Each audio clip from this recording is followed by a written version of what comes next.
السلام عليكم ورحمة الله وبركاته. صل على محمد. رب اشرح لي صدري ويسر لي أمري واحلل عقدة من لساني يفقهوا قولي. الحمد لله رب العالمين، الصلاة والسلام على سيد المرسلين وعلى آله وصحبه أجمعين. أما بعد، فقد قال الله سبحانه وتعالى في القرآن العظيم والفرقان المجيد: إنما الصدقات للفقراء والمساكين والعاملين عليها والمؤلفة قلوبهم وفي الرقاب والغارمين وفي سبيل الله وابن السبيل فريضة من الله والله عليم حكيم.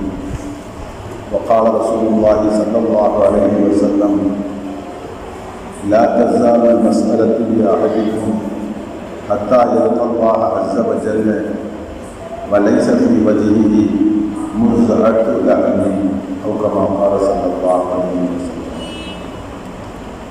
அன்புமிக்க அருமை பெரியவர்களே, அன்பார்ந்த அருமை சகோதரர்களே, நேற்றைய தினம் ஜக்காத்தை பற்றிய ஒரு சிறு விளக்கத்தை நாம் பார்க்கிறோம். ஜக்காத்து எந்தெந்த பொருட்களின் கடமை, எப்போது கடமை, எந்த அளவு கடமை, இது சம்பந்தப்பட்ட ஒரு சில விளக்கங்களை பார்ப்போம். இதில் ரொம்ப முக்கியமான செய்தி, கடமையான இந்த ஜக்காத்தை நாம் யாருக்கு கொடுக்க வேண்டும், அன்புகளுடைய ஜக்காத்தை யாருக்கு கொடுக்க வேண்டும் என்பது ரொம்ப முக்கியமான ஒன்று. காரணம், ஜக்காத்தினை யாருக்கு கொடுக்க வேண்டும் என்பதை முடிவு செய்கின்ற பொறுப்பை அல்லாஹ் யாரிடத்திலும் கொடுக்கவில்லை. நபி ஸல்லல்லாஹு அலைஹி வஸல்லம் அவர்களிடத்திலோ அல்லது ஆய்வாளர்களான மற்ற ஆய்வாளர்களிடத்திலோ யாரிடத்திலும் அல்லாஹ் கொடுக்கவில்லை. தானே முடிவு செய்து குர்ஆனிலே 8 சாரார்களை அல்லாஹ் குறிப்பிடுகின்றான். இந்த 8 சாரார்களுக்கு மட்டும் கொடுத்தால்தான் ஜக்காத்து நிறைவேறும், இல்லை என்று சொன்னால் ஜக்காத்து நிறைவேற மாட்டாது.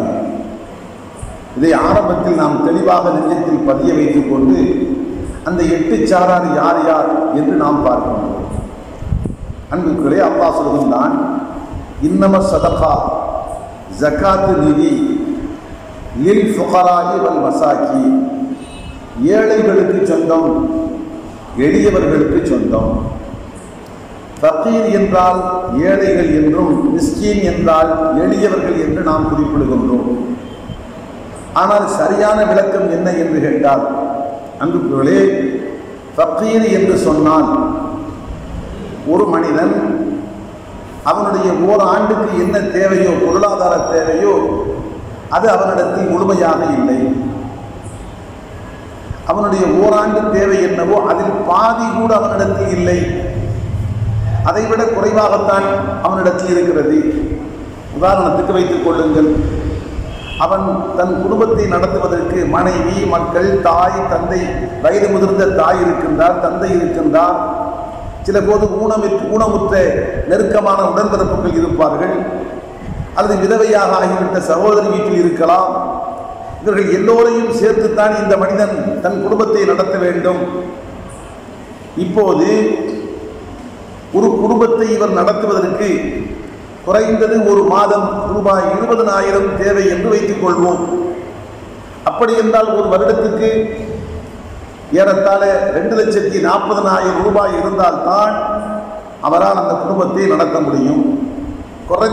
கடைசி எல்லை ரொம்ப இறுக்கி பிடித்து அவர் செலவு செய்தால் ஒரு மாதத்துக்கு ரூபாய் 20,000. காரணம், உதாரணத்துக்கு ஒரு 10 பேர் கொண்ட குடும்பம் என்று வைத்துக் கொள்ளுங்கள். 10 பேர் கொண்ட ஒரு குடும்பத்தை ரூபாய் 20,000 கொண்டு நடத்த வேண்டும் என்று சொன்னால் ரொம்ப இறுக்கமான முறையில் செலவு செய்தால்தான் அந்த குடும்பத்தை நடத்த முடியும். இப்போது வருடத்துக்கு இவருக்கு தேவை 2,40,000 ரூபாய் தேவை. இதிலே 1,20,000 ரூபாய் கூட அவர்களிடத்தில் இல்லை.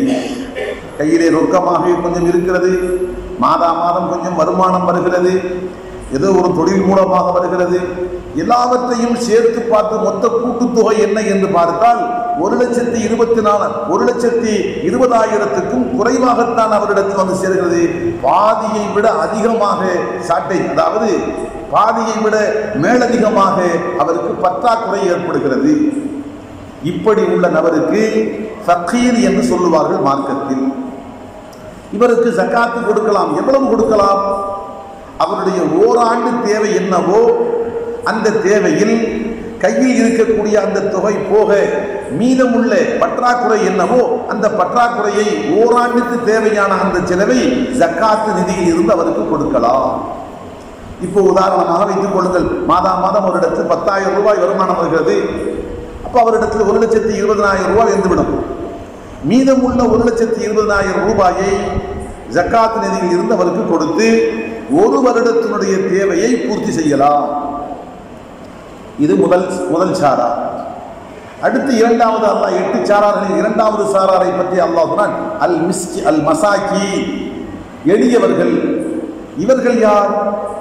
இவர்களிடத்திலேயும் வருமானம் இருக்கலாம், சேமிப்பு இருக்கலாம், அலுவலகத்தில் பணியாற்றலாம், வியாபாரத்தில் லாபம் கிடைக்கலாம். எல்லாவற்றையும் சேர்த்து பார்த்தாலும் ஆண்டுக்கு என்ன தேவையோ அதிலே பாதியை விட சற்று கூடுதலாக இருக்கிறது, ஆனால் முழுமையாக இல்லை. அதே உதாரணத்தை எடுத்துக்கொள்ளுங்கள். ஆண்டுக்கு ரூபாய், ஒரு மாதத்துக்கு ரூபாய் 20,000 குடும்பத்தை நடத்துவதற்கு தேவை உள்ள ஒரு மனிதரிடத்தில் அவரிடத்தில் மாதம் 15,000 ரூபாய் வருமானம் வருவதாக வைத்துக் கொள்ளுங்கள். 15,000 ரூபாய் மாத வருமானம் வருகிறது. அப்படி என்று சொன்னால் ஏறத்தாழ 1,80,000 ரூபாய் அவருக்கு வருமானமாக வந்து சேர்கிறது. மீதமுள்ள 60,000 ரூபாய் அவருக்கு பற்றாக்குறையாக இருக்கிறது. இப்போது மார்க்கம் சொல்கிறது, ஓராண்டு செலவை அவர் பூர்த்தி செய்வதற்கு மீதம் எவ்வளவு தேவைப்படுகிறதோ அந்த 60,000 ரூபாய் அதை ஜக்காத் நிதியில் இருந்து தாராளமாக கொடுக்கலாம். இவர்தான் இரண்டாவது சாரார். முந்தைய சாராருக்கு பேர் ஃபக்கீர், ஃபுகராக்கள். இரண்டாவது சாராருக்கு பேர் மிஸ்கீன், மசாக்கீன், ஏழைகள். அடுத்த அன்புகளே, மூன்றாவது சாரார். இந்த இடத்தில் ஒரு விஷயத்தை நாம் தெளிவாக தெரிந்து கொள்ள வேண்டும். சிலரிடத்தில் ஒரு வருடத்துக்கு போதுமான தொகை கையிருப்பாக இருக்கும், அல்லது மாதா மாதம் வருகின்ற வருமானத்தை வைத்து தேவையான அளவு என்னவோ அந்த அளவு வந்து சேர்ந்து விடும், அல்லது வேறு வியாபாரத்தின் மூலமாகவோ விவசாயத்தில் வருகின்ற மகசூல் மூலமாகவோ அல்லது ஏதோ வேறு ரூபத்தில் எல்லாம் அவருக்கு பணம் வருகிறது. அவருடைய ஆண்டு தேவை 2,40,000 ரூபாய். அந்த ரூபாய் வந்து சேர்ந்து விடும். ஒன்று இப்போதே இருக்கிறது, அல்லது படிப்படியாக வந்து சேர்ந்து விடும் என்பது உறுதியாக இருக்கிறது. இப்படிப்பட்ட ஒருவர் ஜக்காத் நிதி எனக்கு தாருங்கள் என்று கேட்பது ஹராம். கேட்பது ஹராம். கொடுத்தால் நமது ஜக்காத்து நிறைவேற மாட்டாது. இதை தெளிவாக புரிந்து கொள்ள வேண்டும். இன்று நம் சமுதாயத்தில் சிலர் ஒரு குறிப்பிட்ட குடும்பத்தில் பிறந்து விட்டோம் என்ற காரணத்திற்காக நமக்கு ஜக்காத்து வாங்குவதற்கு உரிமை இருக்கிறது என்று கருதி கொண்டு நடக்கின்றார்கள்.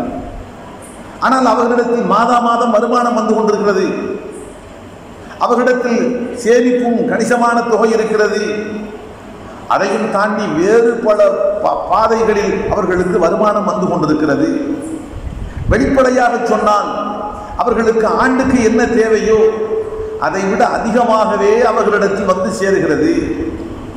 ஆனால் இந்த நிலையில் குறிப்பிட்ட ஒரு குடும்பத்தை சார்ந்தவர்கள் நாங்கள் என்ற அந்த ஒரு காரணத்துக்காக வேண்டி எங்களுக்கு சக்காத்து கொடுங்கள், ஃபித்ர் சதகா கொடுங்கள், குர்பானி அறுத்து விட்டால் தோலை கொடுங்கள், காரணம் நாங்கள் இந்த குடும்பத்தை சார்ந்தவர்கள் என்று குடும்பத்தை காரணமாக சொல்லி நாங்கள் பெறுவதற்கு உரிமை பெற்றவர்கள் என்று சொல்லுகின்றார்கள்.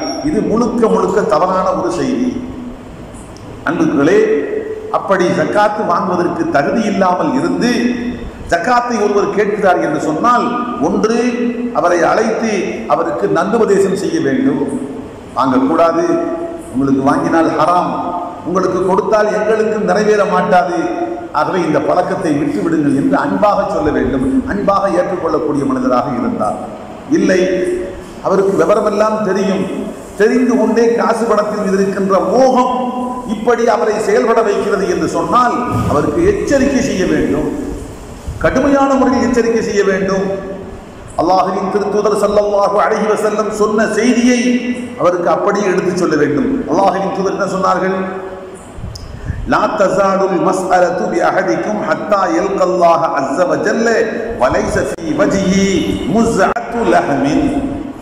ஒரு மனிதன் தனக்கு நியாயம் இல்லாமல், கேட்பதற்கு உரிமை இல்லாமலேயே ஜக்காத் நிதியை யாசகமாக கேட்டு பெறுகின்றான் என்றால் நாளை மறுமையில் அவன் அல்லாஹுவை சந்திக்கின்ற போது அவனுடைய முகத்திலே மாமிசம் இருக்க மாட்டாது, கரிந்து விட்டிருக்கும்.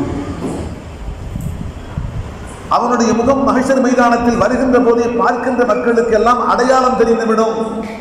இவனுடைய முகத்தில் இருக்கின்ற மாமிசம் கரிந்து விட்டது, பார்ப்பதற்கு விகாரமான தோற்றம், காண்பதற்கு சகிக்க முடியாத விகாரமான தோற்றம். அப்படி என்றால் இவன் உலகத்தில் வாழுகின்ற போது தன்னிடத்தில் காசு பணம் இருக்கவே, தன்னிடத்தில் காசு பணம் இல்லை என்று சொல்லி அநியாயமான முறையில் ஜக்காத் நிதியை பெற்றிருக்கின்றான், அநியாயமான முறையில் யாசகம் பெற்றிருக்கின்றான். அதனுடைய அடையாளம் தான் இது என்று மஹ்ஷர் பெருவெளியில் கூடியிருக்கின்ற மக்கள் எல்லாம் இவனை பார்த்த உடனே பளிச்சென்று தெரிந்து கொள்வார்கள். இந்த செய்தியை அவருக்கு நாம் சொல்ல வேண்டும். அதே போன்று அல்லாஹ்வின் திருத்தூதர் ஸல்லல்லாஹு அலைஹி வஸல்லம் இன்னொரு முறை சொன்னார்கள், மன் சஅலன் நாஸ அம்வாலஹும் தகஸ்ஸுரன். மக்களிடத்தில் யார் பொருளை யாசிக்கின்றாரோ, எதற்காக? தன் குடும்பத்தின் தேவைக்காக அல்ல, தேவைக்கு இருக்கிறது, தேவைக்காக அல்ல, தகஸ்ஸுரன் செல்வத்தை பெருக்கிக் கொள்வதற்காக, காசு பணத்தை இப்படி வாங்கி வாங்கி பெருக்கிக் கொள்ள வேண்டும் என்ற எண்ணத்தில் கை நீட்டி ஜக்காத் நிதியை வசூல் செய்கின்றார் என்று சொன்னால் பெருமானார் சொன்னார்கள், இன்னமா யகுலு ஜம்ரா. அவர் வாங்கி உண்பது நெருப்பு துண்டுகளை, அவர் வாங்கி உண்பது நெருப்பு துண்டுகளை உண்ணுகின்றார். பல் எஸ்தபில்லை அவுல் எஸ்தக்சிர். அவர் விரும்பினால் குறைத்துக் கொள்ளட்டும், அவர் விரும்பினால் அதிகரித்துக் கொள்ளட்டும். உண்பது நரகத்தில் நெருப்பு துண்டு, அவருடைய விருப்பம் போல் செய்து கொள்ளட்டும். இந்த ஹதீஸையும் அவருக்கு சொல்லி காட்ட வேண்டும். அதே போன்று அல்லாஹ்வின் திருத்தூதர் ஸல்லல்லாஹு அலைஹி வஸல்லம் ஹக்கீம் பின் ஹிஸாம் ரலியல்லாஹு அன்ஹு அவர்களுக்கு ஒரு செய்தியை சொன்னார்கள் பெருமானார். அவர்கள் ஒரு முறை அல்லாஹ்வின் திருத்தூதர் கொடுத்த போது மேலும் மேலும் வேண்டும் என்று திரும்ப திரும்ப கேட்டுக்கொண்டே இருந்தார்கள். அப்போது அந்த தோழருக்காக அல்லாஹ்வின் திருத்தூதர் சொன்ன செய்தி, ஹக்கீம் இன்ன ஹாதல் மால ஹதிருன் ஹுல்வத்துன். இந்த செல்வம் பார்ப்பதற்கு பசுமையானது, ஹுல்வத்துன் தித்திப்பானது. ஆனால் ஃபமன் அகதஹு பி சகாவத்தி நஃப்ஸின், போதும் என்ற மனப்பான்மையோடு, கொடைமனத்தோடு ஒருவர் அதை எடுத்துக் கொள்ளுகின்றார் என்று சொன்னால் பூரிக்க ஃபீஹி, அதிலே பரக்கத்து செய்யப்படும். இருப்பதை கொண்டு அல்லாஹ் அவருடைய தேவைகளை பரிபூரணமாக நிறைவேற்றி கொடுப்பார். கிடைத்த அதை கொண்டு குடும்பத்தினுடைய தேவைகளை முடித்துவிட்டு யாரிடத்திலும் கையேந்தாமல் தன்மானத்தோடும் சுயமரியாதையோடும் தலை நிமிர்ந்து வாழுகின்ற பரக்கத்தை அல்லாஹ் அவருக்கு வழங்குவான். ஆனால் அதற்கு மாற்றமாக ஒமன் அகதஹு பி இஸ்ராஃபி நஃப்ஸின், பேராசையோடு போதாது போதாது போதாது என்ற அந்த பேராசை உணர்வோடு ஒரு மனிதன் அந்த காசு பணத்தை வாங்குகிறான், பெறுகிறான் என்று சொன்னால் லம் யுபாரக் லஹு ஃபீஹி, அதிலே அவனுக்கு பரக்கத்து செய்யப்பட மாட்டாது. அல்லாஹ் அவனுக்கு பரக்கத்து செய்ய மாட்டான். எவ்வளவு வாங்கினாலும் சரி அத்தனையும் அவனுக்கு போதாது. பெருமானார் உதாரணம் சொன்னார்கள், கல்லதி யகுலு, ஒருத்தன் சாப்பிட்டுக் கொண்டே இருக்கிறான், வலா யஷ்பஉ, பசி போகவே இல்லை, திரும்ப திரும்ப உண்ணுகிறான், ஆனால் பசி மட்டும் போன பாடில்லை. அதே போன்று எப்போது பேராசையோடு போதும் என்ற மனநிறைவு இல்லாமல் வேண்டும் வேண்டும் என்ற அந்த பேராசை மனத்தோடு எப்போது ஒருவன் காசு மனத்தை சேகரிக்க ஆரம்பித்து விட்டானோ அல்லாஹ் அவன் செல்வத்தில் பரக்கத்து செய்ய மாட்டான். எவ்வளவு வந்தாலும் சரி உண்டு முடித்துவிட்டு இன்னும் பசிக்கிறது கிடைக்குமா ஏதாவது என்று அவன் கேட்பதை போன்று இவன் அத்தனையும் வாங்கிவிட்டு போதவில்லை குடும்பத்துக்கு இன்னும் கிடைக்குமா என்று கை நீட்டுவான். அல்லாஹ்வின் திருத்தூதர் சொல்லிவிட்டு சொன்னார்கள், வல் யதுல் உல்யா கைருன் மின் யதிஸ் சுஃப்லா. மேல்கரம் பொருள் கொடுக்கின்ற கை கீழ்கரத்தை விட பொருள் பெறுகின்ற யாசகம் பெறுகின்ற கையை விட கைரும் சிறந்தது. கொடுக்கின்ற கையாக நம் கை இருக்க வேண்டும், பெறுகின்ற கையாக இல்லாமல் அல்லாஹ் பாதுகாக்க வேண்டும். அல்லாஹ்வின் திருத்தூதர் ஸல்லல்லாஹு அலைஹி வஸல்லம் மிக தெளிவாக சொல்லியிருக்கிறார்கள். இன்னொரு ஹதீஸில் வருகிறது, 3 விஷயங்களை பற்றி பெருமானார் சத்தியமிட்டு சொன்னார்கள். அல்லாஹ் மீது ஆணையாக சொல்கின்றேன், இது 3ம் உண்மை. முதல் செய்தி, ஒரு மனிதன் தன் செல்வத்தில் எடுத்து தர்மம் செய்கின்றான், அதனால் அவன் செல்வத்தில் ஒருபோதும் குறை ஏற்பட மாட்டாது. இது அல்லாஹ் மீது சத்தியம். 2, ஒரு மனிதன் அநீதத்துக்கு உள்ளாக்கப்படுகின்றான், தனக்கு இழைக்கப்பட்ட அநீதத்துக்கு படிக்கு படி என்று பகரம் வாங்க முடியும், ஆனாலும் இவன் சகித்துக் கொள்கிறான், பொறுமை செய்கிறான், திருப்பிக் கொண்டு எதுவுமே செய்யவில்லை. அப்படியா?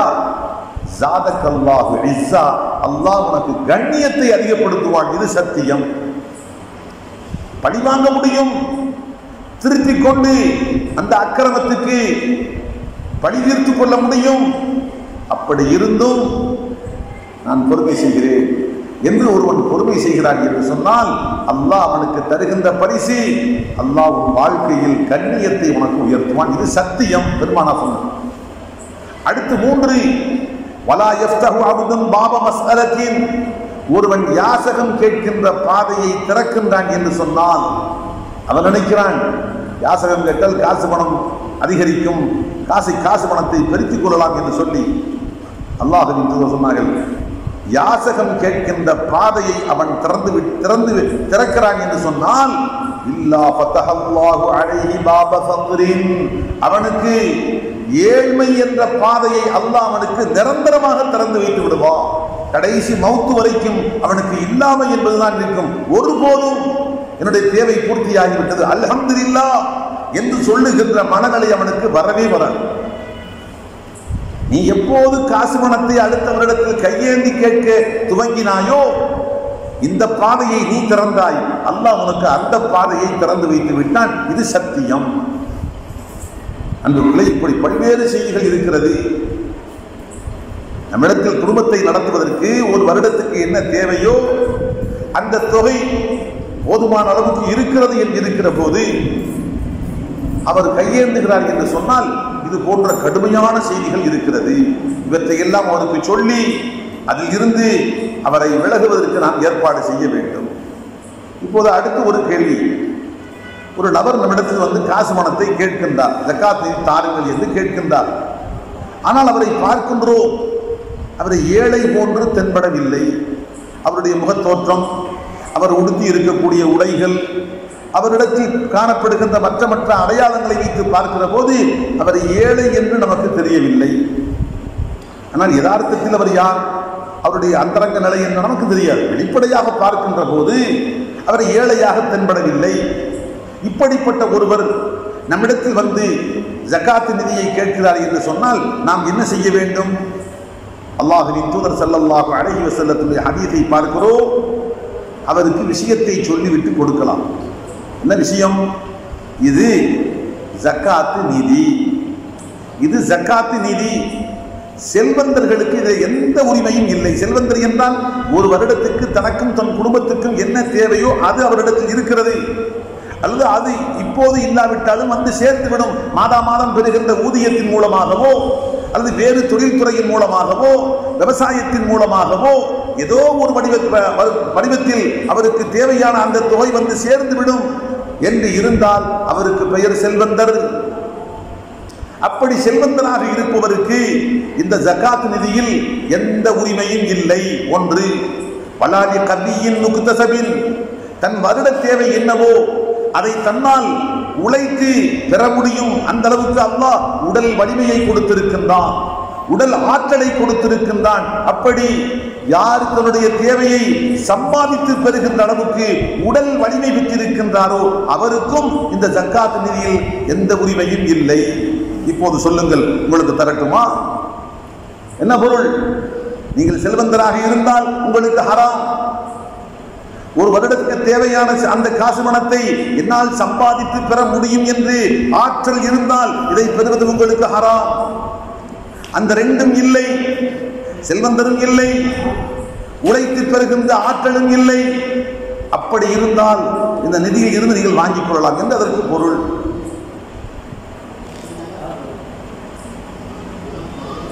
அன்புகளே, இந்த ரெண்டு அல்லாஹ்வின் திருத்தூதர் ஸல்லல்லாஹு அலைஹி வஸல்லம் சபைக்கு ஒரு நபர் வருகிறார். ரெண்டு நபர்கள் வந்தார்கள். நடந்த ஒரு செய்தி. பெருமானாருடைய திருச்சபைக்கு 2 நபர்கள் வந்தார்கள். வந்தவர்கள் கேட்டார்கள், நாயகமே, எங்களுக்கு ஜக்காத் நிதியில் இருந்தும் ஒரு பாகத்தை தாருங்கள் என்று கேட்டார்கள். அப்போது அல்லாஹ்வின் திருத்தூதர் ஸல்லல்லாஹு அலைஹி வஸல்லம்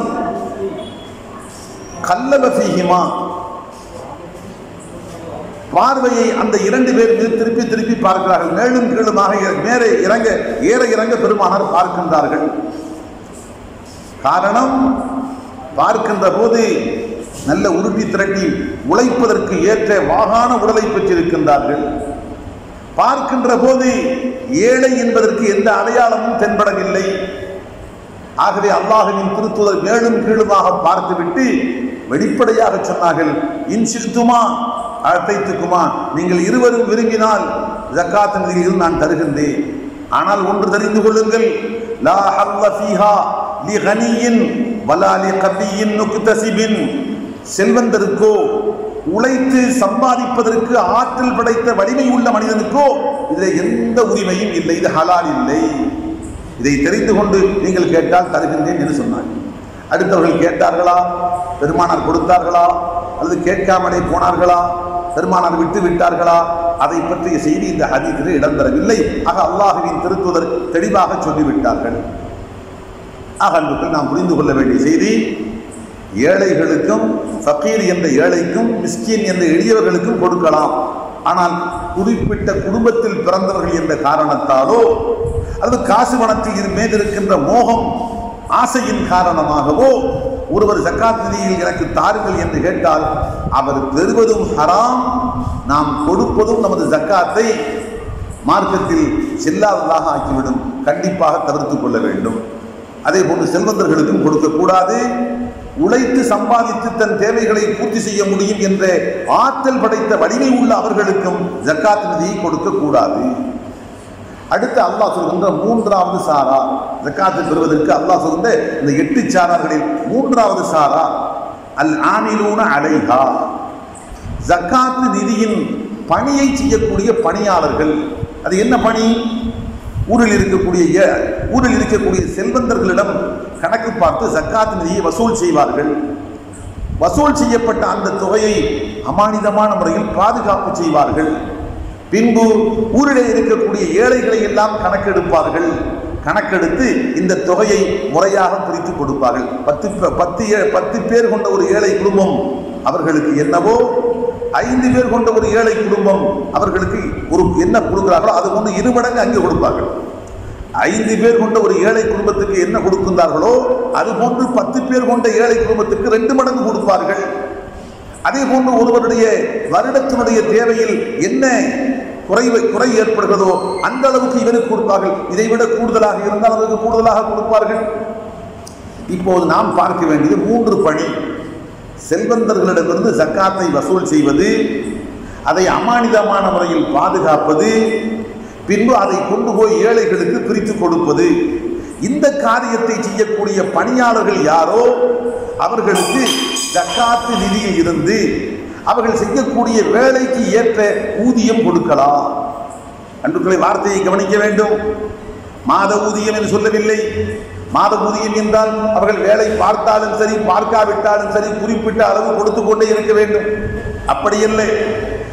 அவர்கள் செய்யக்கூடிய வேலையின் அளவு என்ன, அந்த வேலையின் அளவுக்கு ஏற்ற ஊதியத்தை அவர்களுக்கு கொடுக்கலாம்.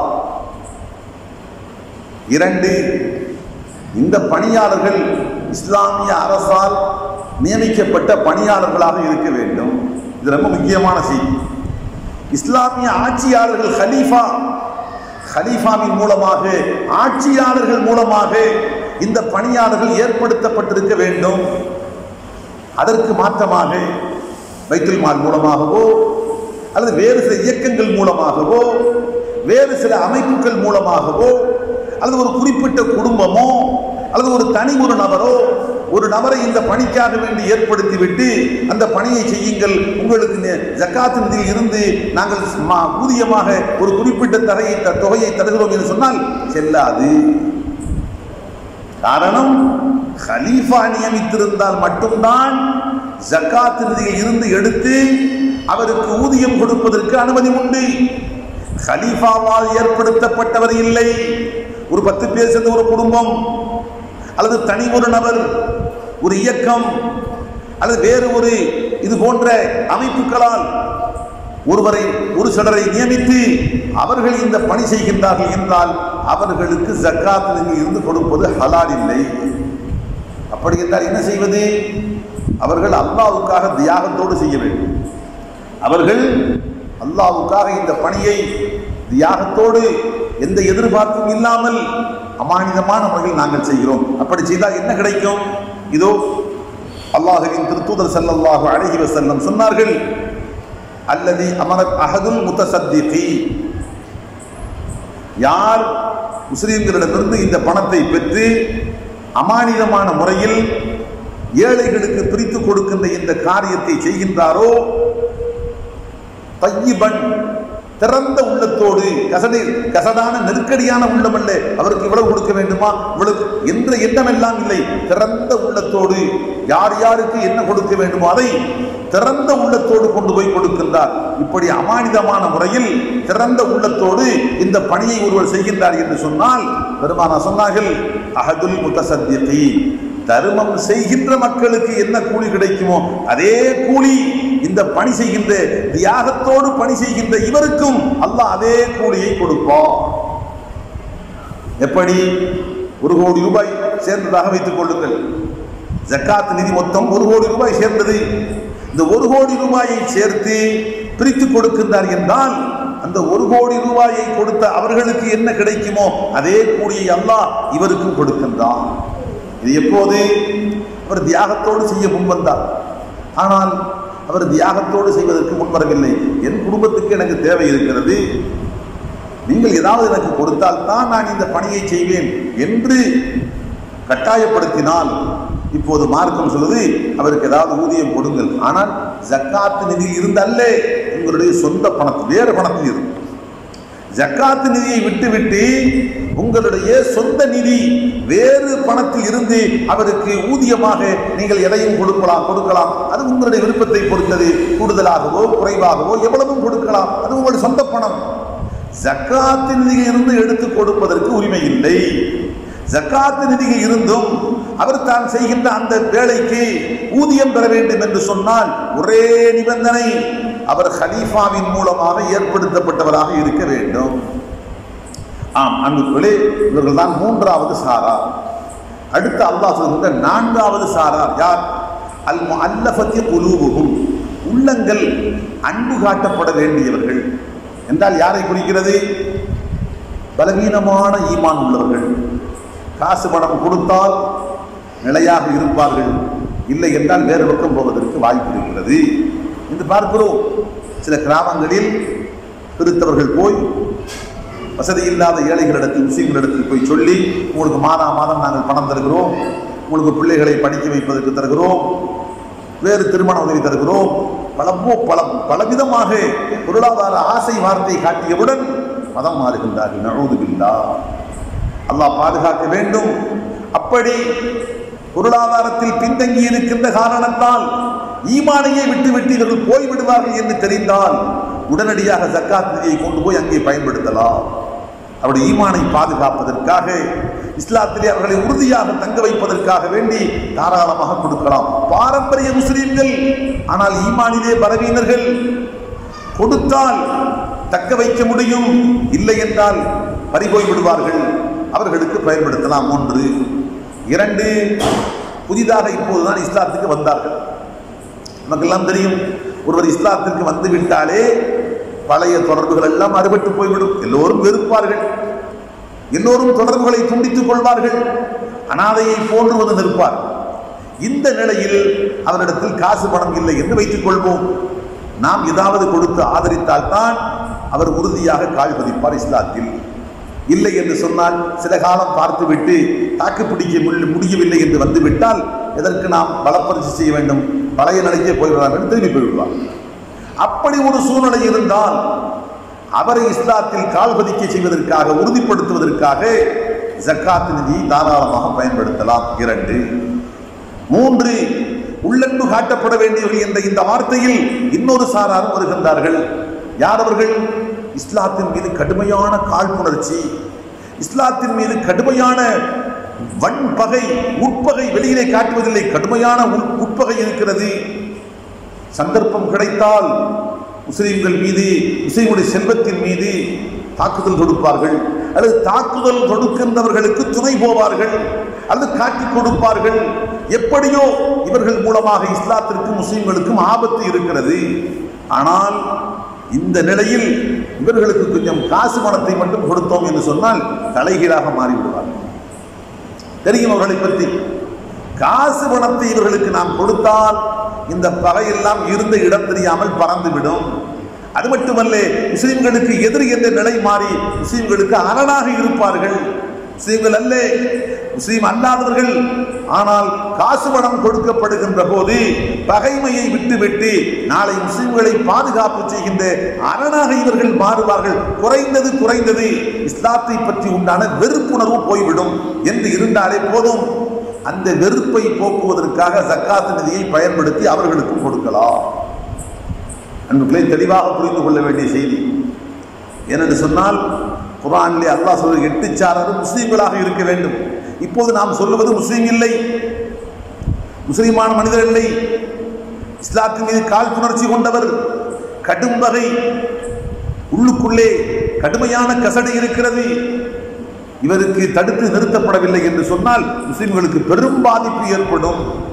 அந்த நிலையில் அவர் முஸ்லிமாக இல்லாவிட்டாலும் ஜக்காத் நிதியை பயன்படுத்தி அவருக்கு கொடுத்து அவர் மூலமாக இஸ்லாத்திற்கும் முஸ்லிம்களுக்கும் வரவிருந்த ஆபத்தையும் துயரத்தையும் தடுத்து நிறுத்தலாம். அதற்கு மார்க்கத்தில் அனுமதி உண்டு.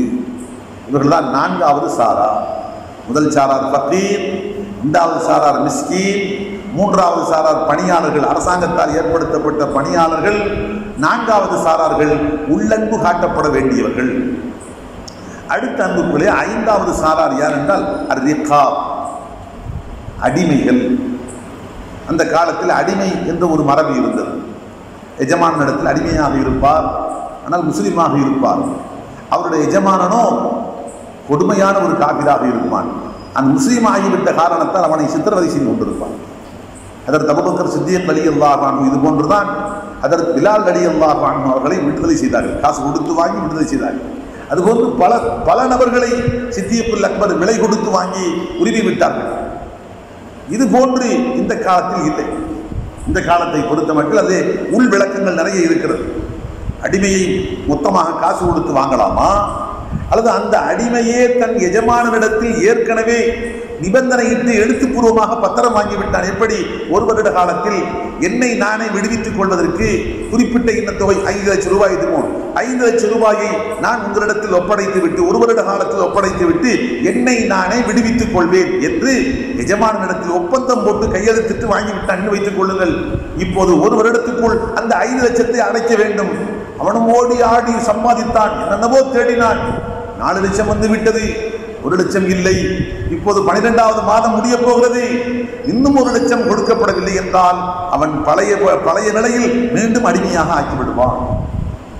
இந்த நிலையில் அவனுக்கு தேவையான அந்த மீதமுள்ள 1 லட்சத்தை ஜக்காத்தில் இருந்து கொடுத்து தாராளமாக அவனை விடுவிக்கலாம் என்று அறிஞர்கள் சொல்வார்கள். இன்னும் இது போன்று வேறு பல விளக்கங்கள் எல்லாம் உண்டு. ஆனால் இந்த காலத்தில் அடிமை மரபு என்று ஒன்று இல்லை. ஆகவே அதை பற்றி நாம் விரிவாக பேச வேண்டிய தேவையில்லை. அதே சமயம் இங்கே இன்னொரு விஷயத்தை வழங்க வேண்டும்.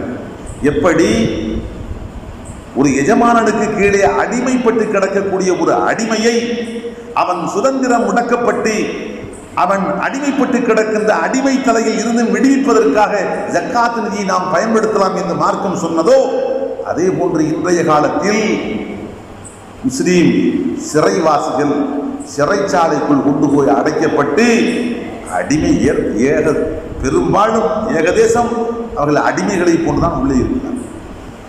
அவர்களால் வெளியே இருக்கிற மனைவிக்கோ பிள்ளைகளுக்கோ உறவுகளுக்கோ எந்த ஒரு பலனும் இல்லை. அவர்களை நினைத்து நினைத்து அழுகையும் கண்ணீருமாக அவர்கள் அப்படியே விக்கி போகின்றார்கள். உள்ளுக்குள்ளே இருக்கின்ற அவர்கள் ஒருவேளை குற்றம் செய்திருந்தாலும் கூட அதற்கு எத்தனை ஆண்டுகள் உள்ளே இருக்க வேண்டுமோ அதை விட பல காலம் தாண்டி விட்டது. முஸ்லீம் என்ற காரணம் மட்டும் இல்லாமல் வேறு ஒரு நபராக இருந்திருந்தால் இதுவரைக்கும் அவர் செய்த குற்றத்துக்காக விடுதலை பெற்று எத்தனையோ ஆண்டுகள் வெளியே இன்னும் வந்திருப்பார். ஆனால் முஸ்லீம் என்ற ஒரே காரணத்துக்காக அவர் செய்த குற்றம் சிறு குற்றமாக இருந்தாலும் அதுபோன்று 10 மடங்கு குற்றம் செய்தவருக்கு என்ன கொடுக்க வேண்டுமோ அதையும் தாண்டி சிறைச்சாலைக்குள்ளே அவருக்கு அநீதி இழைக்கப்படுகிறது. நெடுங்காலம் சிறைச்சாலை. அண்மையில் கூட நாம் பார்த்து கொண்டிருந்தோம் தமிழகத்தின் நிலையை. யார் யாருக்கெல்லாமோ குறிப்பிட்ட ஒரு நாளில் ஆயுள் கைதியாக இருந்தாலும் குறிப்பிட்ட ஒரு நாளில் அவர்களுக்கெல்லாம் விடுதலை என்று ஒரு பெரிய லிஸ்ட் தயாரித்தார்கள். ஆனால் முன்கூட்டியே முஸ்லீம் கைதிகள் யாரும் உள்ளே வராத அளவுக்கு புதிய நிபந்தனைகளை சேர்த்து அவர்களை எல்லாம் கொண்டு வர முடியாது என்று அறிவித்தார்கள். நமக்கு அரசியல் தேவையில்லை. நாம் சொல்ல வருகின்ற செய்தி, முஸ்லீம்கள் சிறைச்சாலைக்குள் கைதியாக இருக்கின்றார்கள். அவர்கள் வெளியிலே கொண்டு வருவதற்கு சட்ட போராட்டம் நடத்தி அவர்களுக்காக வக்கீல்களை பிடித்து நீதிமன்றத்தில் வழக்கு தொடுத்து அவர்களுக்காக வழக்காடி சட்ட ரீதியான முறையில் அவர்களை வெளியே கொண்டு வருவதற்கு கணிசமான தொகை தேவைப்படுகிறது. இந்த தொகை ஜக்காத் நிதியில் இருந்தும் தாராளமாக செலவு செய்யலாம். எப்படி? அடிமைகளை விடுவிப்பதற்கு அல்லாஹ் செலவு செய்யலாம் என்று சொன்னான் அல்லவா? இந்த காலத்தை பொறுத்த மட்டும் அடிமைகளுக்கு நிகராகத்தான் இவர்கள் இருக்கிறார்கள். ஆகவே தாராளமாக அடிமைகளுக்கு அல்லாஹ் பயன்படுத்த சொன்ன அந்த நிதியை சிறைக்குள் அடைபட்டு கிடக்கின்ற இந்த சிறை கைதிகளை விடுவிப்பதற்காக சட்ட போராட்டம் நடத்தி அவர்களை வெளியே கொண்டு வருவதற்காக வேண்டி தாராளமாக பயன்படுத்தலாம். இது 5வது சாரார்கள். அடுத்த அன்புக்குள்ளே 6வது சாரார். அவர்கள் யார்? அல்லாஹ் அல் காரிமீன், கடன்பட்டவர்கள், கடனாளிகள். கடனாளிகளுக்கு கடனை அடைப்பதற்காக நாம் ஜக்காத் இருந்து கொடுக்கலாம். ஆனால் கடனாளிகள் என்று சொன்னால் நீங்க புரிந்து கொள்ள வேண்டும், கடனாளிகள் 2 வகைப்படுவார். மார்க்கத்தின் பார்வையில் 2 வகையான கடன் இருக்கிறது. ஒன்று, ஒருவர் தன் சொந்த தேவைக்காக கடன் பெற்றார். சொந்த தேவை என்றால் அடிப்படை தேவை, உணவுக்காக, தனக்கோ தன் குடும்பத்துக்கு தேவையான உணவுக்காக, பெருநாள் தினத்தில் உடை இல்லை உடைக்காக, அல்லது இல்லடம் வீடு கட்டுவதற்காக, அல்லது மருத்துவத்துக்காக, பிள்ளைகளுடைய படிப்புக்காக, இப்படி தவிர்க்க முடியாத அவசியமான தேவைகளை முன்னிட்டு ஒருவர் கடன் பெற்றார். பட்ட கடனை அவரால் அடைக்க முடியவில்லை. இது ஒரு வகை. இவருக்கும் ஜக்காத் நிதியை கொடுத்து அவரை கடனில் இருந்து மீட்கலாம், கடனை அடைப்பதற்கு ஏற்பாடு செய்யலாம். திரும்ப இந்த இடத்தில் ஞாபகம் வைத்துக் கொள்ள வேண்டும், ஹலாலான நியாயமான தேவைகளுக்காக கடன் பெற்றிருக்க வேண்டும். சிலர் இருக்கிறார்கள் கடனாளிகள், என்ன குடித்து குடித்த கடனாளி, குடி, அதுவும் சாதாரண குடி இல்லை, அயல் நாட்டு மது, விலை உயர்ந்த மது வாங்கித்தான் அவர்கள் குடிப்பார்கள். வாங்கி குடிப்பது கடன், அதை குடிப்பது அயல் நாட்டு மது, விலை உயர்ந்த மது. இப்படி ஹராமான தேவைகளுக்காக கடன் பெற்றிருப்பார்கள். வேறு சிலர் ஆடம்பர மோகம், ஆடம்பர மோகத்துக்காக திருமணம் நடத்துவார்கள். வீட்டிலே ஒரு 2 லட்சம் ரூபாய் இருந்தால் திருமணம் நடத்தி இருக்க முடியும். ஆனால் ஊரை சுற்றி 20 லட்சம் ரூபாய் கடன் வாங்கி ஆடம்பரமாக நடத்துவது தேவையா? இடத்தில் அல்லாஹ் என்ன கொடுத்திருக்கிறானோ அதற்குள்ளாக செய்து கொண்டாலே போதுமே. தன் தகுதிக்கும் தரத்துக்கும் மீறி கடன்பட்டு பகட்டான முறையில் ஊருக்கும் உலகத்துக்கும் என்னுடைய பொருளாதார நிலையை நான் வெளிச்சம் போட்டு காட்டுகிறேன் என்று பெருமை அடிப்பதற்காக செய்தார்கள். பெரிய கடன் பட்டு போனார். இன்னும் சிலர் வீண் விரயம், சிலரை பார்த்தால் வீண் விரயம் செய்வார்கள். வீடு கட்டுகிறார்கள். எத்தனை பேர் வீட்டில் இருக்கிறீர்கள்? 10 பேர். 10 பேருக்கு தேவையான வீடு கட்டினாலே போதும். 10 பேர் இருக்கிறார்கள் வீட்டிலே. கட்டுகிற வீடு 100 பேருக்கு தேவையான வீட்டை கட்டுவார், கடனை எல்லாம் வாங்கி. இது இஸ்ராஃப், வீண் விரயம். இப்படி வீண் விரயத்துக்காக கடன் பெற்றிருக்கிறார், அல்லது பகட்டுக்காக வேண்டி கடன் பெற்றார், அல்லது ஹராமுக்காக வேண்டி கடன் பெற்றார். அந்த கடனை ஜக்காத் நிதியில் இருந்து அடைக்கலாமா? அடைக்கக்கூடாது. அன்புகளே, நியாயமான தேவை, தனக்கும் தன் குடும்பத்துக்கும் நியாயமான தேவைகளுக்காக, அடிப்படை தேவைகளுக்காக ஒருவர் கடன் பெற்றிருந்தார் என்று சொன்னால் கண்ணை மூடிக்கொண்டு அந்த கடனுக்காக ஜக்காத் நிதியை தாராளமாக பயன்படுத்தலாம், எந்த தடையும் இல்லை.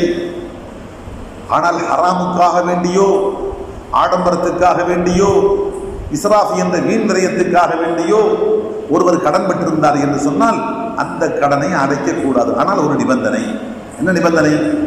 அவர் அல்லாஹ் இடத்தில் உளப்பூர்வமாக தௌபா செய்கின்றார். அல்லாஹ், நான் இது போன்று இனி இந்த ஹராமான காரியத்தில் ஈடுபட மாட்டேன், இனிமேல் இது போன்ற குடிப்பதற்கோ, ஆடம்பரத்துக்கோ, வீண் விரயத்துக்கோ நான் செலவு செய்ய மாட்டேன், இது சத்தியம், ஏற்கனவே செய்ததற்காக நான் வெட்கப்படுகின்றேன், நான் வேதனைப்படுகின்றேன், உடனடியாக நிகழ்காலத்தில் குடியில் இருந்து நான் வெளியேறிவிட்டேன், ஆடம்பரத்தில் இருந்து நான் வெளியேறிவிட்டேன், வீண் விரயத்தில் இருந்து நான் வெளியேறிவிட்டேன் என்று மனப்பூர்வமான முறையில் தௌபா செய்துவிட்டு வெளியே வந்து விட்டார் என்று சொன்னால், இப்போது அந்த நிலை நமது பார்வையில் உண்மையாகவும் இருந்தால், உண்மையாக தெரிந்தால் அப்போது நாம் ஜக்காத் நிதியை கொடுக்கலாம். நிபந்தனையோடு ஞாபகத்தில் வைக்க, நிபந்தனையோடு இப்படியெல்லாம் அவர் திருந்தி இனிமேல் அந்த காரியத்தில் ஈடுபட மாட்டேன் என்ற உறுதியோடு அவர் தன் நிலையை மாற்றிக்கொண்டு விட்டார் என்று சொன்னால் அவருக்கு ஜக்காத் நிதியை கொடுக்கலாம். இது பொதுவான, இது தனிப்பட்ட விஷயம். இன்னொரு கடன் இருக்கிறது. அது என்ன கடன்? அவர் சொந்த கடன் படவில்லை, வேற ஒரு பொது பிரச்சனைக்காக வேண்டி அவர் கடன் பட்டிருப்பார். அது என்ன பொது பிரச்சனை? இரண்டு சமுதாயத்தில் பட்ட இரண்டு குழுக்களுக்கு மத்தியில் மோதல் வரப்போகிறது. ஏதோ ஒரு பிரச்சனை. உதாரணத்துக்கு, ஒரு குடும்பத்தை சார்ந்த ஒருவரை எதிர் குடும்பத்தை சார்ந்த சில வாடிக்கைகள் சேர்ந்து தாக்கும் போது இறந்து விட்டார் என்று வைத்துக் கொள்ளுங்கள். இறந்து விட்டார். இப்போது அவர்கள் படை திரண்டு வருகிறார்கள். இந்த குடும்பத்தை சார்ந்தவர்களை 1க்கு 10 என்று நாங்கள் கொலை செய்ய போகிறோம் என்று வருகிறார்கள். விட்டால் இங்கேயும் 10 விழுகும், அடுத்து அங்கே 100 விழுகும், அடுத்து இங்கிட்டு 1000. பயங்கரமான சேதம் உண்டார். இப்போது நல்லவர் பார்த்தார், சமுதாயத்தில் கண்ணியமான மனிதர் திடீரென்று அங்கே குறுக்கிட்டார். உங்களுக்கு என்ன தேவை? ஒருவர் இறந்து விட்டார், அதற்கு நியாயமான நஷ்ட ஈடு நான் பெற்றுத் தருகிறேன். நியாயமான நஷ்ட ஈடு. உதாரணத்துக்கு, ஒரு ஏழை குடும்பத்தில் பட்ட ஒரு இறந்து விட்டார், நான் உங்களுக்கு 1 கோடி ரூபாய் தருகிறேன், உரிமை செய்யுங்கள், பிரச்சனையை மேலும் மேலும் வளர்க்காதீர்கள் என்று சொல்லி ஏற்றுக்கொண்டு விட்டார்கள். ஏற்றுக்கொண்டு விட்டார்கள். இப்ப ஏற்றுக்கொண்டதற்கு பின்பாக 1 கோடி ரூபாய் கொடுப்பதற்கு இவரிடத்தில் வசதி இருக்கிறதா? இல்லை. ஆனால் இவர் செய்த காரியம் 2 சமுதாயங்களுக்கு மத்தியில் இணக்கத்தை ஏற்படுத்துவது, ஃபித்னா என்ற குழப்பத்தை அடக்குவது, பிரச்சனையை போக்குவது அருமையான ஒரு பணி. இப்போது மார்க்கம் சொல்கிறது, உங்களால் இந்த தொகையை, பிணையேற்றுக் கொண்ட இந்த தொகையை அடைக்க முடியாவிட்டாலும் ஜக்காத் நிதியை பெற்று அந்த தொகையை நீங்கள் அடைக்கலாம். அன்புகளை தெளிவாக புரிந்து கொள்ள வேண்டும். இது போன்று ஒரு பொது நலனை அடிப்படையாக கொண்டு ஒருவர் ஒரு தொகையை தன் தோள் மீது பொறுப்பாக ஏற்றுக்கொண்டு விட்டார் என்று சொன்னால் அந்த தொகையை ஜக்காத் என்ற பொது நிதியில் இருந்து தாராளமாக அடைக்கலாம். இந்த இடத்தில் இன்னொரு விஷயத்தையும் புரிய வேண்டும். அவர் ஏழையாக இருக்க வேண்டும் என்று அவசியம் இல்லை. அவருக்கு வருடத்துக்கு என்ன தேவையோ அதற்கு அல்ஹம்துலில்லாஹ் அவரிடத்தில் வசதி இருக்கிறது. அவரிடத்தில் ஒரு வருடத்துக்கு 2,40,000 ரூபாய் தேவை என்று வைத்துக் கொள்ளுங்கள், அதற்கு அவரிடத்தில் வருமானம் வருகிறது. ஆனால் இந்த பிணையேற்றுக் கொண்ட, பொறுப்பேற்றுக் கொண்ட இந்த தொகையை அடைப்பதற்கு அவரிடத்தில் வசதி இல்லை. இந்த நிலையில் அவர் செல்வந்தராக இருந்தாலும் தாராளமாக அவர் இந்த ஜக்காத் நிதியை பெற்று அந்த கடனை அடைக்கலாம். அடுத்த அன்புக்குள்ளே இங்கே தெரிந்து கொள்ள வேண்டிய இன்னொரு முக்கியமான செய்தி, இந்த கடனை அடைக்கலாம் என்று சொன்னோமே, அதிலே 3 நிலைகள். கடன் பட்டவர், கடன் கொடுத்தவர். இப்போது கடன் பெற்றவர் கையிலே கொடுத்து கடன் கொடுத்தவருக்கு போய் அடைத்து விடுங்கள் என்று சொல்லலாம். எப்போது? இவர் கண்ணியமான மனிதர், கொடுத்தால் முறையாக கொண்டு போய் ஒப்படைத்து விடுவார் என்று சொன்னால் அவர் கையிலேயே கொடுத்து கடனை அடையும் சொல்லலாம். 2, இவர் கொஞ்சம் வித்தியாசமான மனிதர், கொடுத்தால் அங்கே கொடுக்காமல் வேறு எதற்காக பயன்படுத்துவதற்கு வாய்ப்பு இருக்கு, நம்ப முடியாது. இவர் அவ்வளவு அமானிதமான நபராக இல்லை. கடன் இருப்பது என்னவோ உண்மை, ஆனால் இவர் கையிலே அந்த கடனை அடைப்பதற்கான பணத்தை கொடுத்தால் அங்கேதான் போய் சேரும் என்ற உத்தரவாதம் இல்லை. வேறு ஏதாவது பாதைக்கு போவதற்கு வாய்ப்பு இருக்கிறது. அப்படியா? மார்க்கம் சொல்வது அவர் சார்பாக நேரடியாக நீங்களே அவரிடத்தில் போய் இன்னார் தர வேண்டிய பணம் இதோ எடுத்துக்கொள்ளுங்கள், இனி அவரை கடனில் இருந்து விடுவித்து விடுங்கள் என்று சொன்னால் பிரச்சனை முடிந்தது.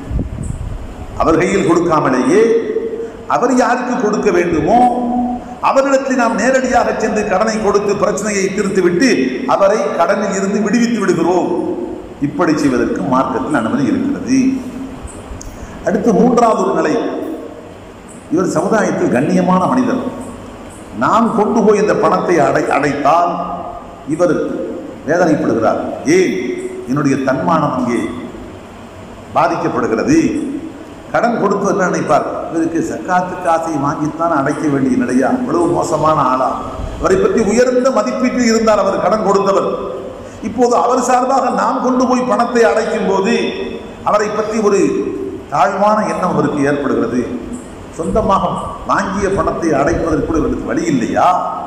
ஜக்காத்து நிதியில் இருந்துதான் இவருடைய பணம் அடைக்கப்படுகிறதா என்று அவரை இலக்காரமான முறையில் மட்டமான முறையில் எடை போடுவார்கள் என்று இருந்தால் மார்க்கம் சொல்வது நேரடியாக சென்று அடைக்காதீர்கள். அவருடைய கண்ணியத்தை கௌரவத்தை காப்பாற்ற வேண்டும். ஆகவே அவர் கையிலேயே கொடுத்து அவரையே கொண்டு போய் அடைக்க சொல்லுங்கள். அன்புகளே, இது மூன்றாவது நிலை. ஆக மார்க்கம் சொல்லக்கூடிய கடனாளிகள் என்ற இந்த வார்த்தையில் இரண்டு சாரார்கள் வருகிறார்கள். ஒன்று சொந்த தேவைக்காக கடன்பட்டவர், இன்னொருவர் பொது தேவைக்காக சமுதாயத்தின் பொது நலனுக்காக வேண்டி கடன்பட்டவர். இந்த இரண்டு சாரார்களுக்கும் தாராளமாக கொடுக்கலாம், மேலே சொன்ன நிபந்தனைகளோடு. அடுத்த அன்புகளே, ஏழாவது சாரா அல்லாஹ் சொல்றான், ஃபீ சபீலில்லாஹ், அல்லாஹ்வுடைய பாதையில் போகின்றவர்கள். அது யார்? அல்லாஹ்வுடைய பாதையில் போகின்றவர்கள் என்று சொன்னால் அல் ஜிஹாது ஃபீ சபீலில்லாஹ், அல்லாஹ்வுடைய பாதையில் இஸ்லாத்தை ஏற்றுக்கொண்ட முஸ்லீம்களை விரோதிகள் தாக்கி அழிப்பதற்காக வேண்டி திட்டம் தீட்டுகிறார்கள். அதை முறியடிக்க வேண்டும். களங்கான எதிரிகளுடைய அந்த தாக்குதலை தடுத்து நிறுத்தி முறியடித்து இஸ்லாத்தையும் முஸ்லீம்களையும் பாதுகாக்க வேண்டும் என்று களங்கான புறப்படுகின்றார் ஒரு போராளி. கிடைத்தால் வெற்றி, ஷஹாதத்தி என்ற வீர மரணம், எதற்கும் தயார் என்று அல்லாஹ்வுடைய பொருத்தம் ஒன்றையே குறிக்கோளாக கொண்டு களங்கான புறப்படுகின்றார் என்று சொன்னால் அவருக்கு தாராளமாக ஜக்காத்து நிதியில் இருந்து அவருடைய சொந்த தேவைகளுக்கும் கொடுக்கலாம். போருக்கு தேவையான தளவாடங்கள் அதற்கும் கொடுக்கலாம், நாமே வாங்கியும் கொடுக்கலாம். அல்லது போகின்ற வருகின்ற அந்த வழியில் அவருக்கு என்னென்ன தேவை இருக்கிறதோ அந்த எல்லா வகையான தேவைகளுக்காக ஜக்காத் நிதியில் இருந்து தாராளமாக கொடுக்கலாம், செலவு செய்யலாம், தடை ஏதும் இல்லை. அன்புக்குள்ளே, இதுதான் ஏழாவது சாரா. இங்கே அறிஞர்கள் ஒரு சாராரை சேர்த்து குறிப்பிட்டார்கள். போர் என்பது இது வெளிப்படையான போர். இன்னொன்று இருக்கிறது மானசீகமான போர். அது என்ன மானசீகமான போர்? இந்த மார்க்கத்தின் கல்வி, குர்ஆன், ஹதீஸ், சட்டங்கள், இவற்றை இந்த மண்ணிலே எதுவரைக்கும் நாம் பாதுகாப்பாக காப்பாற்றுகின்றோமோ அதுவரைக்கும் ஷரியத்தை காப்பாற்ற முடியும், முஸ்லிம்களை காப்பாற்ற முடியும், இஸ்லாத்தை காப்பாற்ற முடியும். ஆனால் குர்ஆனையும் ஹதீஸையும் அது சம்பந்தப்பட்ட சட்டங்களையும் விளங்கிக் கொள்ளுகின்ற கற்றுக்கொள்ளுகின்ற மார்க்க அறிஞர்கள் இந்த உலகத்தில் இல்லை என்று சொன்னால் மிக சீக்கிரமாக அழிக்கப்பட்டு போவார். இப்போது ஒரு ஏழை மாணவன் கல்வியை படிப்பதற்காக வருகிறான். அவன் ஒரு ஜிஹாத், இது மானசீகமான ஜிஹாத் அரப்போ. அவனிடத்தில் சொந்த உணவுக்காக வேண்டியோ அல்லது புத்தகங்கள் வாங்குவதற்காகவோ வேறு பல தேவைகளுக்காக வேண்டியோ அவரிடத்தில் பொருளாதார தேவை ஏற்படுவது என்று சொன்னால் அவருக்கு தாராளமாக இந்த ஜக்காத்தில் இருந்து அவருடைய தேவையை நிறைவேற்றிக் கொள்வதற்கு கொடுக்கலாம். நேரடியாக அவர்கிட்ட கொடுக்க வேண்டும். அன்புகளே, நேரடியாக அவர் பேரை சொல்லி யாரேனும் வசூலுக்கு வந்தால் கொடுக்கக்கூடாது. நாங்கள் மதரசா மாணவர்களுக்காக ஜக்காத், மதரசா மாணவர்கள் என்ற பெயரை சொல்லிவிட்டு வசூல் பண்ணுவதற்காக ஒருவர் வருகிறார் என்று சொன்னால் அவரிடத்தில் ஜக்காத் நிதியை கொடுக்கக்கூடாது, கொடுத்தால் செல்லாது. நேரடியாக நாம் கொடுத்தோம், அது வேறு விஷயம். அதுக்கு பல காரணங்கள் இருக்கிறது. அடுத்த அன்புக்குள்ளே எட்டாவது சாரார், கடைசி சாரார். எட்டாவது சாரார் யார்? இப்னு சபீல், வழிப்போக்கர். வழிப்போக்கர் தான் வெளி மாநிலத்தில் இருந்தோ, வெளி ஊரில் இருந்தோ, வெளி நாட்டில் இருந்தோ நம்ம நாட்டுக்கு வந்தார். வந்தவர்கள் கொண்டு வந்த பணம் முடிந்து விட்டது, அல்லது திருடு போய்விட்டது, அல்லது காணாமல் போய்விட்டது, ஏதோ ஒரு ரூபத்தில் அவரிடத்தில் இருந்த பணம் எல்லாம் தீர்ந்து விட்டது. இப்போது அவர் சொந்த தாயகம் அமெரிக்கா, அல்லது சொந்த தாயகம் காஷ்மீர், அல்லது ஏதோ ஒரு நாடு, ஒரு இடம் என்று வைத்துக் கொள்ளுங்கள். இப்போது அவர் பயணத்தை மறுபடியும் தொடர்ந்து அங்கே போய் சேர வேண்டும் என்று சொன்னால் இன்னும் கணிசமான தொகை தேவைப்படுகிறது. அயல் நாடாக இருந்தால் எல்லாம் பதிவை பாஸ்போர்ட் எடுக்க வேண்டும், விசா எடுக்க வேண்டும், என்னென்னவோ எடுக்க வேண்டும், அதுக்கெல்லாம் கணிசமான தொகை தேவைப்படும்.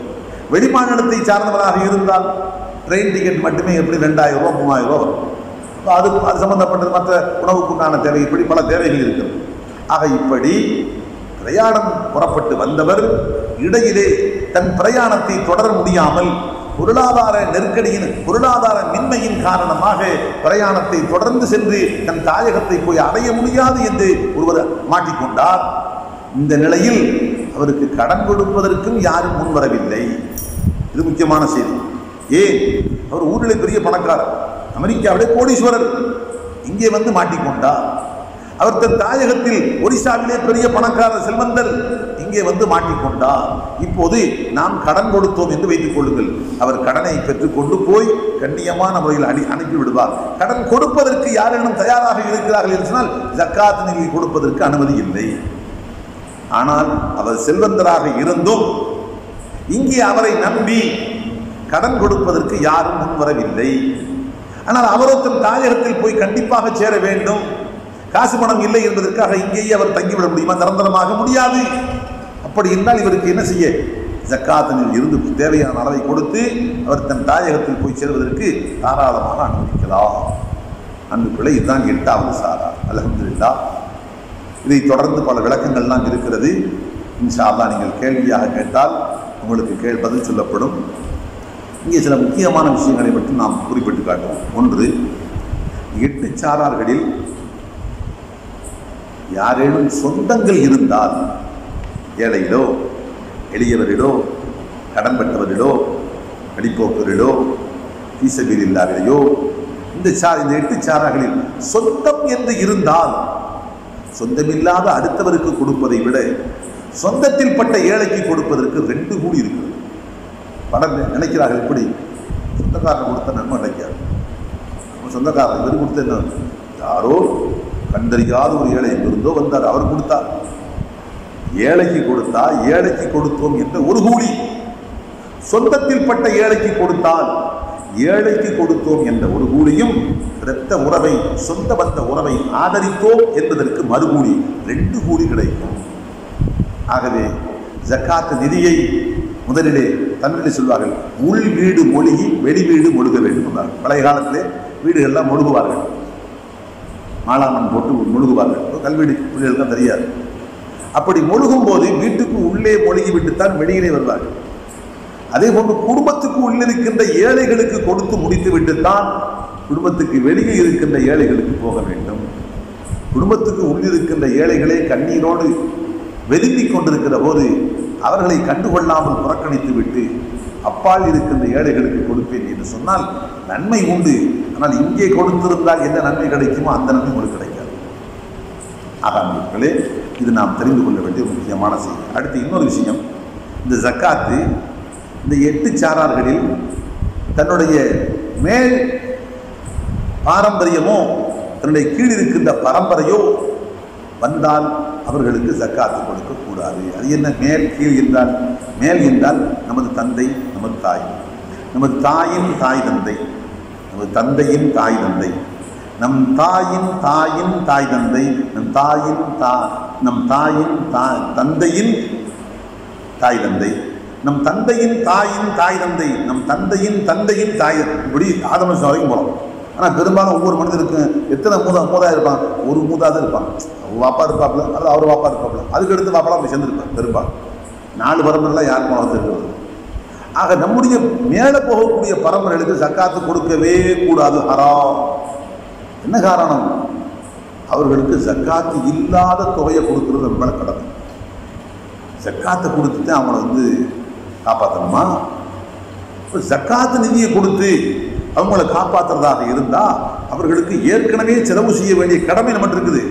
இந்த ஜக்காத்தை கொடுத்து அந்த கடனை இருந்து பின்வாங்குறோம். அப்போ நம்ம கொடுத்த ஜக்காத்து நமக்கே வந்து சேர்றது மாதிரி.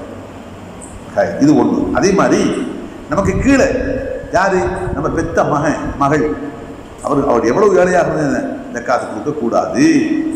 மகனின் பிள்ளைகள், மகளின் பிள்ளைகள், பேர குழந்தைங்க கூட்டம் கீழே போங்க, எத்தனை வரம்பு வணங்க அவர்களுக்கும் ஜக்காத்து கொடுக்கக்கூடாது.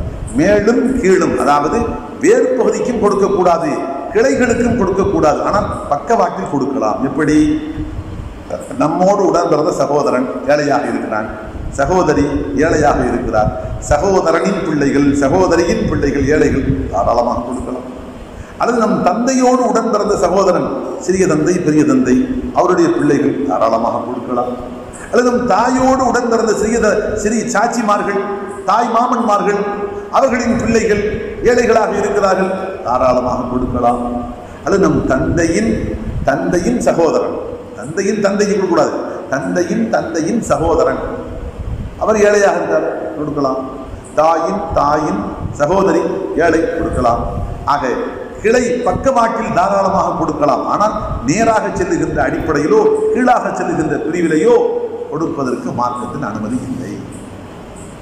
அதே போன்று யாருக்கு செலவு செய்வது நம் மீது கடமையோ அவர்களுக்கும் ஜக்காத்தை கொடுக்கக்கூடாது. உதாரணத்துக்கு ஒரு கணவன் தன் மனைவிக்கு கொடுப்பது கட்டாய கடமை.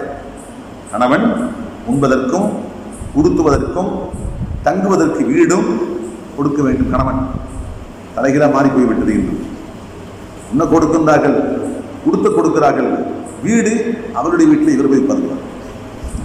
இவர் கொடுக்க வேண்டும் வீடு, மார்க்கத்தின் அடிப்படையில் இவர் கொடுக்க வேண்டும் வீடு. ஆனால் அவருக்கு சொந்தமான வீட்டில் போய் இவர் அமர்ந்து கொண்டு சட்டம் பேசுகிறார், நியாயம் கற்பிக்கிறார். சென்ற வருடம் கூட இது தவறானது, மார்க்கத்துக்கு புறம்பானது, மாற்றப்பட வேண்டும் என்று சொன்னபோது சிலர் கருத்து செய்கிறார்கள்.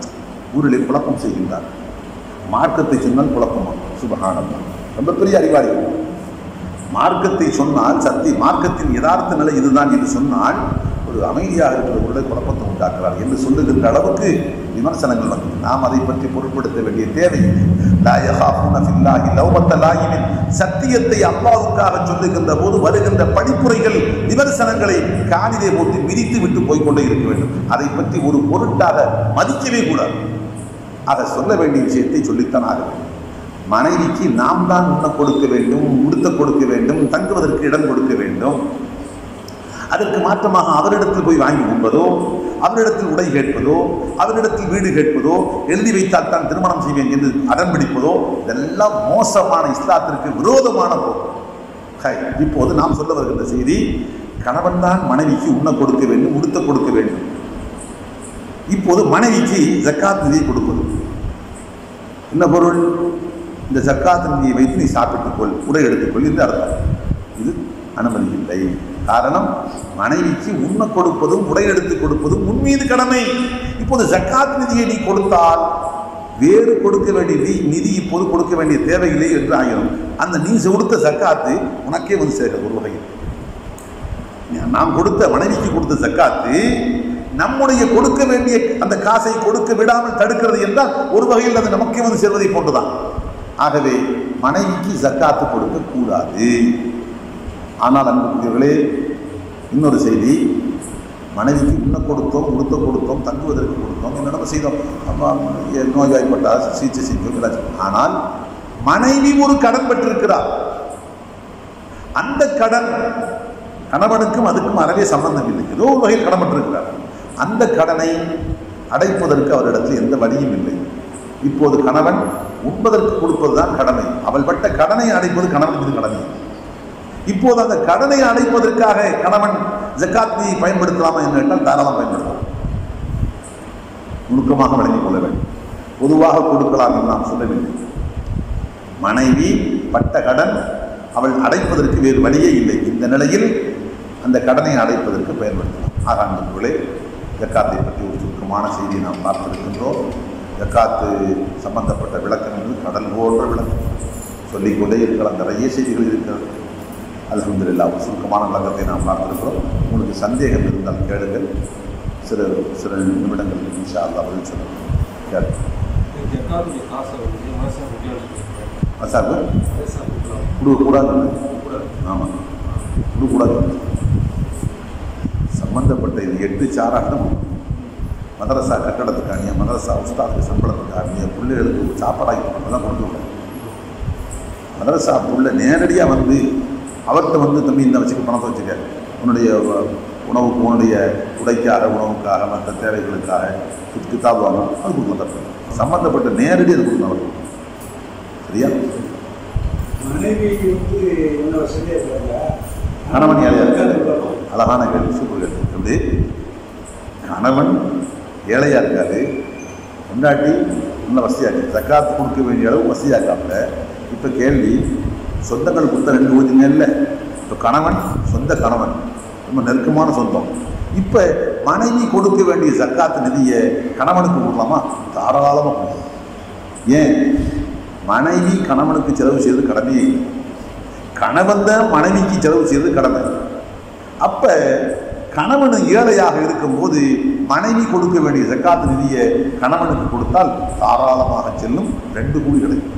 இது நடந்த ஒரு சம்பவம். என்னண்டா, நபி ஸல்லல்லாஹு அலைஹி வஸல்லம் இந்த மாதிரி சதகா செய்ய, தான தர்மம் செய்ய அப்படின்னு சொன்னாங்க. சொன்ன உடனே அதற்கு ஸைனபு ஸகஃபியா, அப்துல்லாஹ் இப்னு மஸ்ஊத் ரலியல்லாஹு அன்ஹுடைய மனைவி வீட்டுக்கு வந்தாங்க.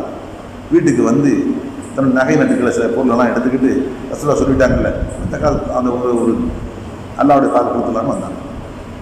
உடனே அப்துல்லாஹ் இப்னு மஸ்ஊத் சொன்னாங்க, அவங்க கணவர் சொன்னாங்கல்ல, இதை பெறுவதற்கு உன் கணவனாகிய நானும் என்னுடைய பிள்ளைகளாகிய உன்னுடைய பிள்ளைகளும் ரொம்ப தகுதியானவங்க தான். அப்படியா, உங்களுக்கு தரலாமா? ரசூலுல்லாஹ் கேட்குவாங்க. தேவைன்னா நீங்கள் கேட்குவாங்க, நான் கேட்க மாட்டேன். நான் போய் கேட்க மாட்டேன், நீங்கள் போய் கேட்குவாங்க. உடனே இந்த அம்மா ஜெயினம் போயிடுச்சு. போய் அங்கே நிற்கிறாப்புல, கரெக்டாக பிலால் அலி எல்லாரும் வர்றாங்க.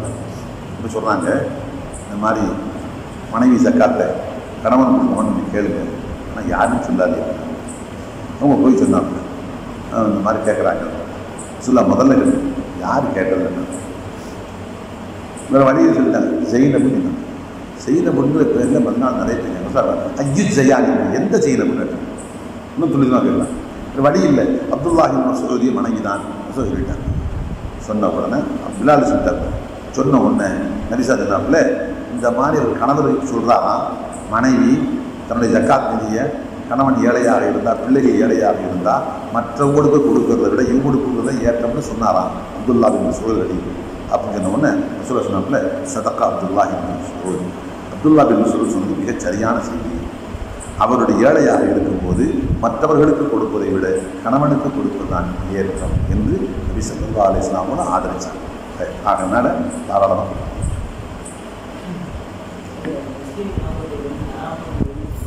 என்னப்பா? ஆமாம், சாராய கடை.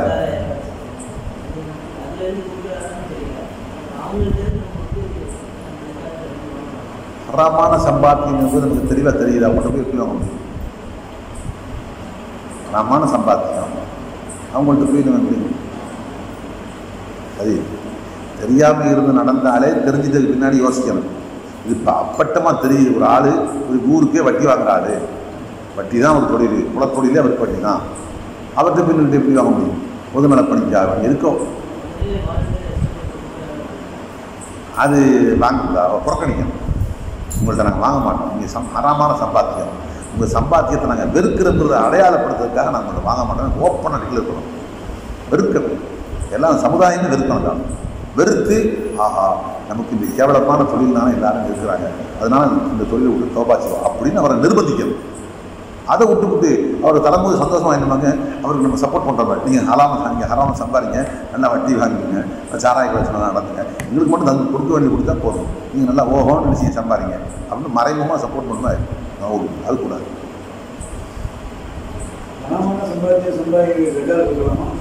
அது ஹராமான சம்பாதிக்கிறது ஜக்காத்துலாமா? அது நம்ம என்ன சொல்கிறது, ஹலாலான சம்பாத்தியத்துக்கு தான் ஜக்காத்துங்கிறது. ஹராம என்ன சொல்கிறது, அது கொடுத்தாலும் ஜக்காத்தா அல்லா கூலி தருவானா?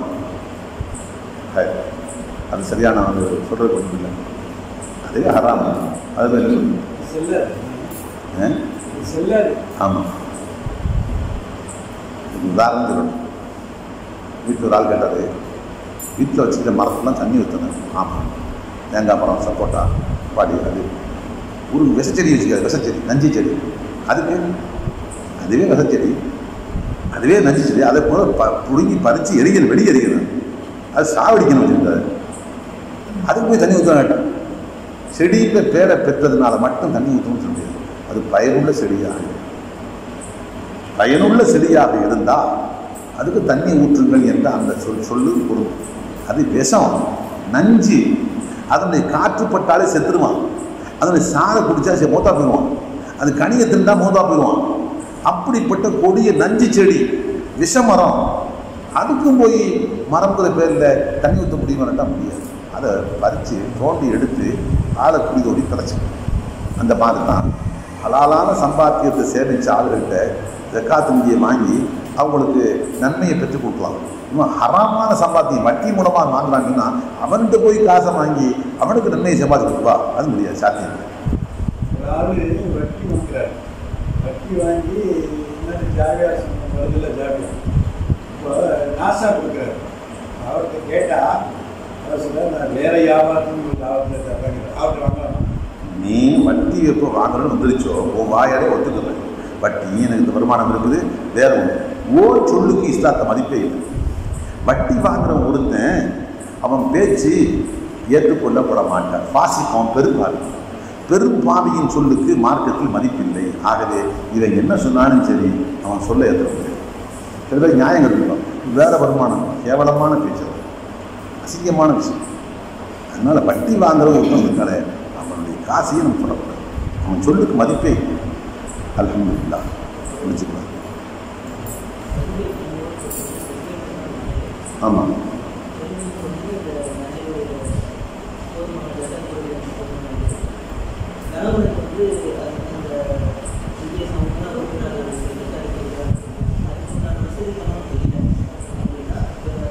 சுருக்கமாக கேட்குறேன். கேட்குறேன்டா, மனைவிக்கு இருக்கக்கூடிய அந்த நகைகளுக்கு ஜக்காத்து கொடுக்க வேண்டிய பொறுப்பு மனைவியை சார்ந்ததா கணவனை சார்ந்தது? கேள்வி சொல்லுவோம்.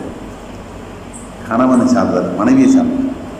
ஆனால் கணவன் தானாக முன் வந்து என் மனைவி கொடுக்க வேண்டிய அந்த தொகையை நான் கொடுக்குற வசதி இருக்குது அப்படின்னு சொல்லி தானாக வந்து கொடுத்தாருங்கன்னா தாராளமாக கொடுக்கும். ஆனால் அவர்கிட்ட கொடுக்குறதுக்கு வசதியே இல்லை. இப்போ கேள்வி, அந்த பெண்ணை எப்படி கொடுக்க முடியும்?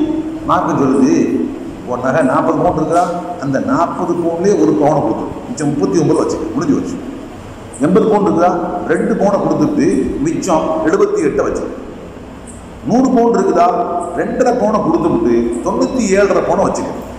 எப்போ கணவனை கொடுக்கல, காப்பனாரும் வரல, யார்ட்டுமே வசதி இல்லை, இந்த நகையில் கொடுத்துரும். சரியா? கணவன் வசதி வாய்ப்பாக இருந்து தகப்பன் இருக்கிறாரு, யாரோ ஒரு ஆள் நகையை கொடுக்காதம்மா, அந்த காசு நான் கொடுக்குறோம்மா என்று கணவனோ தந்தையோ சகோதரனோ பெத்த பிள்ளைகளோ மற்ற சொந்த நெருக்கமான சொந்தமோ யாரேனும் முன் வந்து அந்த பெண் சார்பாக தாங்களே கொடுப்பதற்கு முன் வந்தாங்கன்னா அது கூடும் அனுமதி. ஆனால் அப்படித்தான் கொடுக்கணும் என்று கட்டாயம் இல்லை. அப்படி கொடுப்பதற்கு யாரும் தயாராக இல்லைன்னு சொன்னால் இந்த நகையில இருந்தே எடுத்து கொடுக்கணும். இந்த பெண்ணு மேலே தான் கட்டாயம். சரியா? அல்ஹம்துலில்லாஹ் முடிச்சுக்கலாம் இன்ஷா அல்லாஹ். அல்லாஹ் தஆலா கேட்டபடி அமல் செய்யக்கூடிய பாக்கியத்தை நசீபாக்கி வைப்பாங்க. சுப்ஹானல்லாஹ்